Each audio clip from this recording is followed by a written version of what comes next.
কিছুদিন আগে প্রধানমন্ত্রী 14 দলীয় যে জোট আছে তাদের সভায় দুটো তিনটে কথা বলেছিলেন, যেগুলো নিয়ে আমি ভিডিও করেছি। এটার একটা নতুন ডাইমেনশন আছে, সেটা নিয়ে একটু যোগ করতে চাই আজ। সেটা হচ্ছে, তিনি বলেছিলেন বাংলাদেশে নৌ এবং বিমান ঘাঁটি করতে চায়, ইঙ্গিত করেছেন পশ্চিমা কোনো দেশের দিকে, এবং বাংলাদেশ এবং মিয়ানমারের কিছু অংশ ভেঙে একটা খ্রিস্টান রাষ্ট্র তৈরি করতে চায়, এ ধরনের বক্তব্য ছিল ওনার। সেই বক্তব্যের পর বলেছিলাম যে এটা ইন্টারনাল অডিয়েন্সের জন্য খুব ইম্পর্ট্যান্ট। কী বার্তা দিয়েছে আমি আমার সেই ভিডিওতে বলেছি। এটার একটা ইন্টারন্যাশনাল অডিয়েন্সও আছে। উনি আরও কিছু বিদেশিকেও, কিছু অন্য দেশকেও বার্তা দিতে চেয়েছেন। সেই বার্তাটা কি সেটা বোঝার জন্য একটা গুরুত্বপূর্ণ রিপোর্ট আমি বলবো পাবলিশ করেছে মানবজমিন। তারা একটা বিদেশি সংবাদ সংস্থার রিপোর্টকে তারা বাংলা করে দিয়েছে। স্পুটনিক নিউজ এই নিউজটা করেছে। স্পুটনিক নিউজ সম্পর্কে আপনারা যারা জানি তারা তো জানি, যারা জানি না তাদের উদ্দেশ্যে বলে, এটা রাশিয়ার স্টেট ওন্ড একটা সংবাদ সংস্থা, যেটার মূল টার্গেট হচ্ছে ইন্টারন্যাশনাল অডিয়েন্স। তারা এটার মাধ্যমে তাদের সাথে যোগাযোগ করতে চায়। রাশিয়ার মিডিয়াকে রিলাই করার কিছু নেই, কোনো সন্দেহ নাই। এটা প্রায় সবগুলো প্রোপাগ্যান্ডা, মিসইনফরমেশন, ডিসইনফরমেশন ছড়ানোর মতো মিডিয়া হবে।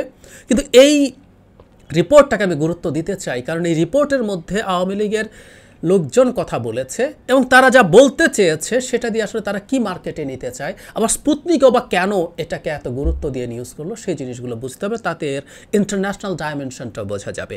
কিছু অংশ আমি একটু পড়ি। এখানে প্রধানমন্ত্রী যা বলছে, প্রথম বক্তব্যটা বলা হয়েছে যে ওনার সাথে একজন সাদা চামড়ার মানুষ দেখা করেছেন এবং বলেছিলেন যে আপনি যদি বিমান ঘাঁটি করতে দেন তাহলে কোনো সমস্যায় পড়বে না, ইত্যাদি ইত্যাদি। উনি তারপর যা যা বলছেন আমাদের মনে আছে। উনি বঙ্গবন্ধু কন্যা, উনি কোনো দিন বাংলাদেশকে এটা করবেন না, সেটা করবেন না, এগুলো কথা আছে। এবার এই মন্তব্য নিয়ে জনাব ইকবাল সোবহান চৌধুরী স্পুটনিককে বলেছেন, প্রধানমন্ত্রী সঠিক প্রমাণ ছাড়া কথা বলেন না। আমি নিশ্চিত যে তিনি এই বিষয়ে বিবৃতি দেওয়ার আগে ভালোভাবে ভেবেছিলেন। এরপর আরও কিছু কথা। বাংলাদেশ ও মিয়ানমারকে ভাগ করা নিয়ে আওয়ামী লীগের এই জায়গাগুলো একটু মন দিয়ে শুনি। অর্থ পরিকল্পনা বিষয়ক উপকমিটির সদস্য স্কোয়াড্রন লিডার অবসরপ্রাপ্ত সদরুল আহমেদ খান স্পুটনিক ইন্ডিয়াকে জানান, এটা স্পষ্ট সরকার বিরোধীদের সমর্থনের মাধ্যমে দক্ষিণ এশিয়া অঞ্চলের প্রবেশ করার চেষ্টা করছে যুক্তরাষ্ট্র। ওই বিরোধীদের মধ্যে রয়েছে ন্যাশনাল ইউনিটি গভর্নমেন্ট ও পিপলস ডিফেন্স ফোর্সেস, মানে এগুলো মিয়ানমারের কথা বলছেন। উনি অর্থ ইয়ের উপদেষ্টা হলে উনি একজন সামরিক বাহিনীতে কর্মরত মানুষ ছিলেন, এয়ারফোর্সে। তিনি আরও বলেন, মিয়ানমারের কুকিচিন বিদ্রোহীরা সংখ্যাগরিষ্ঠ খ্রিস্টান হয়, তারা বিদেশি অ্যাক্টরদের দ্বারা প্রভাবিত হওয়ার সম্ভাবনা তুলনামূলকভাবে বেশি। তারপর বলছে, মিয়ানমারের চীন রাজ্যের কুকিচিন বিদ্রোহীরা সরকারি বাহিনীর সাথে তীব্র লড়াইয়ে লিপ্ত হয়ে পড়েছে। তারপর উনি বলছেন যে বার্মা আইনের অ্যাক্টে যে সাইন করেছে সেটাতে যে তারা সাহায্য করতে চায় সেগুলো বলেছে। তারপরে তাদের যে সাহায্য দিচ্ছে প্রথম কিস্তি এই বছরেই গিয়ে পৌঁছেছে। তারপর যে স্টেট অ্যাডমিনিস্ট্রেশন কাউন্সিল আছে তারা বলছে এই অঞ্চলে চীনের প্রভাব মোকাবেলায় যুক্তরাষ্ট্র মিয়ানমারকে হাতিয়ার করেছে।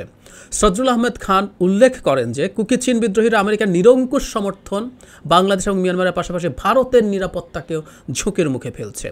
ভারতের মণিপুরের মতো উত্তর পূর্ব রাজ্যগুলোতে নৃতাত্ত্বিক বিশাল জনগণ সংখ্যা রয়েছে। এই জায়গাটা ইম্পর্টেন্ট। মানে বাংলাদেশ প্রসঙ্গে প্রধানমন্ত্রী বলছেন বাংলাদেশ আর মিয়ানমারের অংশ নিয়ে আসলে খ্রিস্টান জনগোষ্ঠী মিয়ানমারের এই আমাদের অ্যাডজেসেন্ট যে জায়গা আছে, বিশেষ করে চীন প্রভিন্সে, মিয়ানমারের চীন প্রভিন্স আমাদের সীমান্তে আমি অনেক দিন দেখিয়েছি যে আমাদের সাথে রাখাইনের চাইতে বরং চীন প্রভিন্সের সীমানা আরও বেশি আছে। তুলনায় বরং ভারতের 3টা রাজ্য নাগাল্যান্ড, মণিপুর, মিজোরাম, এগুলোতে খ্রিস্টান সংখ্যা গরিষ্ঠ এবং টোটাল সংখ্যা এদের চাইতে বেশি হবে। এবং আমি কুকি চীনদেরকে নিয়ে একটা ভিডিও করেছিলাম যেখানে আপনাদেরকে আমি দেখিয়েছিলাম কন্টিনিউয়াসলি এক ধরনের জায়গা আছে, বাংলাদেশেও কিছু ট্রাইব আছে যারা কুকি চীনের অন্তর্ভুক্ত। আমাদের মনে আছে যে বমরা আছে, নাথান বম নেতা, আরও কয়েকটা গোষ্ঠী আছে, মুরংরা আছে, তাদেরকে বৃহত্তর কুকি চীন যে নৃগোষ্ঠী আছে তার অংশ। সো এটা একটা কন্টিনিউয়াস জোন আছে। তাত্ত্বিকভাবে বলছি খ্রিস্টান অধ্যুষিত। আমাদের এখানে এরা আছেন কিন্তু এরা খ্রিস্টান অধ্যুষিত বলা যাবে না। তারা খ্রিস্টান কিন্তু তাদের চাইতে আমাদের এখানে অন্যান্য যে ট্রাইবস আছে তারা মূলত বৌদ্ধ ধর্মাবলম্বী, সুতরাং তারা এখানে মেজরিটি না। মেজরিটি বরং চীন প্রভিন্সে, মেজরিটি বরং ভারতের ওই 3টা জায়গায়। সো আমাদের এটাও যদি নেয় আসলে আদতে এই একসাথেই করার, কন্টিনিউয়াস একটা করার কথা কেউ চিন্তা করলেও করতে পারে, করছে কিনা ইজ এ ডিফারেন্ট ডিবেট। তারপর উনি বলছেন মণিপুরের মুখ্যমন্ত্রী যে বীরেন সিং তারা বলছেন কুকিচি জো উপজাতির নিরাপত্তার উপরে প্রভাব রয়েছে। আমাদের মনে থাকার কথা, মণিপুরে রীতিমতো মারাত্মক রায়ট হয়েছিল হিন্দু, মেইতি এবং খ্রিস্টান যে জাতি আছে তাদের মধ্যে, আদিবাসীগুলোর মধ্যে, মানে যারা প্রত্যেকে বৃহত্তর জো জাতির অংশ, নাগারা ছিল, কুকিরা ছিল তাদের সাথে।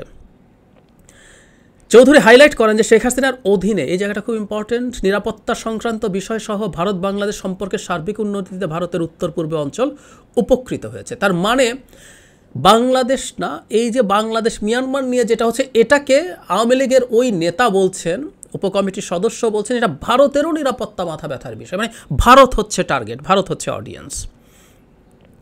সজরুল আলম খান বলেন এবার সেন্ট মার্টিন নিয়ে, যুক্তরাষ্ট্র দীর্ঘদিন ধরে বঙ্গোপসাগরে বাংলাদেশ মিয়ানমার সামুদ্রিক সীমান্তে কৌশলগতভাবে গুরুত্বপূর্ণ সেন্ট মার্টিন দ্বীপে ঘাঁটি স্থাপন করতে চাইছে। এই কথাটা গত বছর নির্বাচনের আগে প্রধানমন্ত্রীও বলেছেন এবং আমেরিকা ফর্মাল স্টেটমেন্ট দিয়ে এটাকে নাকচ করেছেন এবং প্রচুর সামরিক বিশেষজ্ঞ দেখিয়েছেন যে সেন্ট মার্টিন আদৌ একটা নৌঘাঁটি প্রতিষ্ঠার জন্য উপযোগী ভূমিই না, ওটার যে ডেপথ প্রয়োজন সেটার আশপাশেও সেখানে না। যাই হোক, তর্কে যাচ্ছি না, কিন্তু ওনারা কী বলছে সেটা একটু দেখি।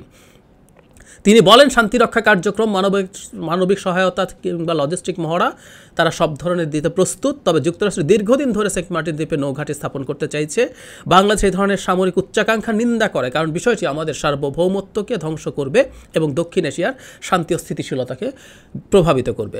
মানে সামরিক ঘাঁটি থাকলে মানে সার্বভৌমত্ব নষ্ট হয়, কথাগুলো এরকম না। সামরিক ঘাঁটি ছাড়াও ভারত বাংলাদেশকে জাস্ট তার একটা ভ্যাসাল স্টেট বা করদ রাজ্যে পরিণত করেছে বা একটা কলোনিতে পরিণত করেছে, আমরা দেখছি। সুতরাং ঘাঁটি টাটি লাগে না আসলে এটা করতে হলে, বরং ঘাঁটি থেকেও চরমভাবে সার্বভৌম দেশ হতে পারে। ইউরোপে প্রচুর আমেরিকান ঘাঁটি আছে, নেটো ঘাঁটি আছে, এশিয়াতে দক্ষিণ কোরিয়ায় আছে, জাপানে আছে, প্রত্যেকেই সার্বভৌম রাষ্ট্র নিশ্চিত। তিনি জোর দিয়ে বলেন বাংলাদেশ যুক্তরাষ্ট্র এবং চীনের মধ্যে কোনো অস্ত্র প্রতিযোগিতাকে সমর্থন করে না কিংবা চীনকে ঠেকাতে মার্কিন স্বার্থের জন্য প্রক্সি হিসাবেও কাজ করবে না, কারণ বাংলাদেশের মধ্যে একটি স্বাধীন রাষ্ট্রের ইন্দো প্যাসিফিকের জন্য নিজস্ব দৃষ্টিভঙ্গি আছে। তিনি হাসিনা শুরুই বলেন বাইরের চাপের মুখে দেশ আপোষ করবে না। শেষ অংশে আবার ইকবাল সোবহান চৌধুরীকে আনা হয়েছে এবং খুবই গুরুত্বপূর্ণ, খেয়াল করি। ইকবাল সোবহান চৌধুরী আরও এক ধাপ সতর্ক করে বলেন দক্ষিণ এশিয়ার আরেকটি মার্কিন ঘাঁটি কেবল ঢাকা নয়, নয়াদিল্লির নিরাপত্তায়ও প্রভাব ফেলবে। তার মতে যুক্তরাষ্ট্রের সাথে ক্রমবর্ধমান সম্পর্ক থাকা সত্ত্বেও আমি নিশ্চিত যে নয়াদিল্লিও এই অঞ্চলে কোনো বাইরের হস্তক্ষেপ চায় না। এই দুটোকে আমি আসলে একত্র করব। তার আগে একটা কথা একটু বলে রাখা ভালো, আমি একটা আলাদা ভিডিও করব, সেটা হচ্ছে এই যে কুকি অধ্যুষিত যে জোন ভারত এবং মিয়ানমার, এবং কিছু মানুষ বাংলাদেশেও আছে, এখানে খ্রিস্টান ধর্মাবলম্বী একটা বৃহত্তর যে নৃগোষ্ঠী আছে কুকিচিন, তাদের অন্তর্গত 50-51টা কম বেশি জাতিগোষ্ঠী আছে, সেখানে কি এই ধরনের কোনো পরিকল্পনা হতে পারে। তার সাথে আরেকটা জিনিস যদি যোগ করি, হুইচ ইজ ভেরি ইন্টারেস্টিং, সেটা হচ্ছে আমি ওই লস্ট ট্রাইব নিয়ে একদিন ডিটেইল কথা বলবো। আমরা জানি যে ইহুদিদের যে 12টা ট্রাইব ছিল, মানে 12টা ট্রাইবের মধ্যে 10টা হারিয়ে গিয়েছিল। কীভাবে হারিয়ে গিয়েছিল বিরাট ইতিহাস আছে, কেন 12টা ট্রাইব কোত্থেকে এসছে, আমার মনে হয় একটু বলে রাখা ভালো। তাদের একটা ট্রাইব বনু মানসা, এটা ভারতের এই কুকিদের অন্তর্গত একটা ট্রাইব, সেটার অংশ, এবং সেটা ইসরায়েল স্বীকৃতি দিয়েছে এবং বেশ কয়েক হাজার তারা ইসরায়েলে চলে গেছে, সেখানে নাগরিক হয়েছে, এমনকি এখন হামাসের সাথে যুদ্ধে তারা ফাইট করছে। সুতরাং ইসরায়েল এবং ইহুদিদেরও একটা ইনভলভমেন্ট আছে। আমি একদিন সেটা আলাদা একটা, বিশেষ করে বানু মানেসাকে নিয়ে একটা আলাদা ভিডিও করবো, যেহেতু একদম আমাদের দরজার পাশে, আমাদের এই জিনিসটা জেনে রাখা ভালো হবে। সো এখানে এই ধরনের কোনো তৎপরতা আছে কি নেই, থাকবে কি না, সরিয়ে রাখি, থাকতে পারে, আমরা শুনেছি অনেক সময় ঘাঁটির চিন্তা থাকতে পারে, সরিয়ে রাখি। কিন্তু এই কথাগুলো কেন মাঠে আনলো আওয়ামী লীগ? আমি আগেও বলেছি, আমরা একটা ভিডিও করেছি যেটাতে তার ইন্টারনাল অডিয়েন্স যারা তাকে ক্ষমতায় রাখে তাদের উদ্দেশ্যে বলেছেন। ইন্টারনাল অডিয়েন্সের মধ্যে তার আওয়ামী লীগের লোকজন আছে, তার পুলিশ আছে, প্রশাসন আছে, তারা। আর এখন আমরা খেয়াল করছি দুজনই একটা কথা বলছেন, যে যে দেশের কথা বলছে সেরকম একটা চেষ্টা, মানে প্রধানমন্ত্রী কিন্তু ভারতের নাম আনেন নাই, আই রিপিট, যদিও ভারতের 3টা রাজ্য আরও অনেক বেশি সব জাতিগোষ্ঠী অধ্যুষিত। উনি বলছেন মিয়ানমার এবং বাংলাদেশ, কিন্তু ভারতও ইনভলভ হয়ে যাবে, প্রবলেমে পড়ে যাবে, এই কথা বাংলাদেশে আওয়ামী লীগের নেতা বলছেন। ইকবাল সোবহান চৌধুরীও একই কথা বলছেন, এখানে যদি ঘাঁটি হয় তাহলে সেটা কিন্তু ভারতের নিরাপত্তা ঝুঁকি তৈরি করবে। যতই সুসম্পর্ক থাকুক না কেন, এই অঞ্চলে ঘাঁটি কিন্তু ভারত পছন্দ করবে না। আমি অনেক দিন একটা কথা বলেছি, আপনাদের মনে আছে নিশ্চয়ই, যে আমেরিকা যখন ইন্দো প্যাসিফিক স্ট্র্যাটেজি তৈরি করেছে, IPS, ইন্ডিয়ান ওশান যখন যুক্ত করেছে তার পলিসিতে সরাসরি, ইন্ডিয়াটা পছন্দ করেনি। ইন্ডিয়া সব সময় চেয়েছে ভারত মহাসাগর, বঙ্গোপসাগর তার অংশ, পুরো তার ব্যাকইয়ার্ড, এবং এই জায়গায় আমেরিকা তার যে কোনো কৌশল ভারতের মাধ্যমেই ফুলফিল করবে। সো সে পছন্দ করে না, ইটস ট্রু।